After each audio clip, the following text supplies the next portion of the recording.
எனது அருமை பொதுமக்களே, வணக்கம். இன்னைக்கு பொதுமக்கள் என்ன பண்ணியிருக்காங்க, ஒரு நல்ல ஒரு முடிவு எடுத்திருக்காங்க. என்ன முடிவு? ஒரு மாற்றம்.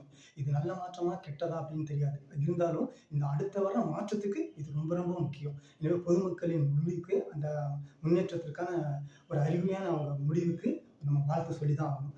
அதுக்கு தானே இன்னும் அவங்க தேர்ந்தெடுத்திருக்கிற அந்த முதல்வராக நம்ம வாழ்த்துகிறோம்.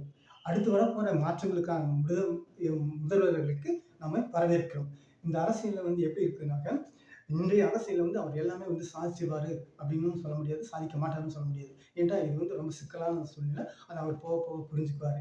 நம்ம நாட்ல இப்போ இந்த தேர்ந்தெடுத்த பொதுமக்கள் என்ன சொல்றாங்கன்னா, "எங்களுக்கு இலவசம் வேண்டாம், இலவசம் வேண்டாம்ன்னு" எல்லா வீடியோவும் சொல்லிட்டு இருக்காங்க. அப்படிங்கும்போது அந்த இலவசத்துக்காக கஷ்டப்படுறது, அதுக்காக நிதிய ஒதுக்குறது, அந்த சிரமம் எடுக்கிறதுக்கெல்லாம் தற்போதைய முதலமைச்சருக்கு வாய்ப்பே இல்ல.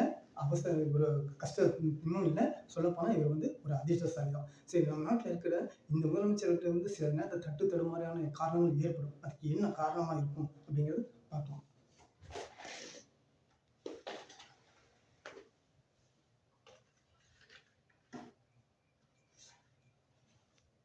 வாசகர்களே, ப ம பொதுமக்களே, நம்ம நாடு டெமோக்ரஸில இருக்குது. டெமோக்ரஸி பாதை உண்மையிலுமே செயல்படுதான்னா கிடையாது. அந்த டெமோக்ரஸி பாதை கம்யூனியோட பாதை இருக்கு. அதனால நம்மளுக்கு என்ன ஆகும்னா, அந்த முதலமைச்சருக்கு எது எடுத்தாலும் அவருக்கு தடையா வரும். இப்ப தடையா இருக்கிறதுனால யாரோ எதிர்க்கட்சிக்காரங்க தான் தடை பண்றாங்க அப்படின்னு கிடையாது. அவர் போக போக புரிஞ்சுக்குவாரு. அது என்ன காரணம்? தடை எப்படி இருக்குது? அத எப்படி முறியடிக்கணும்? அது ரொம்ப ரொம்ப கஷ்டம். அவர் அனுபவத்திலேயே சொல்லிட்டோம். அதனால இந்த அரசியல்வாதிகள் யார் நல்லவங்க அப்படின்னு கேட்டா சிலர் என்ன சொல்லுவாங்க, அவரை இவரை அப்படி இந்தியாவங்க அப்படி நிறைய பேரை ஒவ்வொருத்தரும் சொல்லிட்டே இருக்காங்க. ஆனா அதுல இன்னும் குறிப்பா சொல்லப்போனா, யாரு கோர்ட்ட எதிர்க்கிறாங்களோ, ஜட்ஜ்மெண்ட்ட மதிக்காம இருக்காங்களோ, அவங்க தான் சிறந்த அரசியல்வாதி அப்படின்னு சொல்லுவாங்க.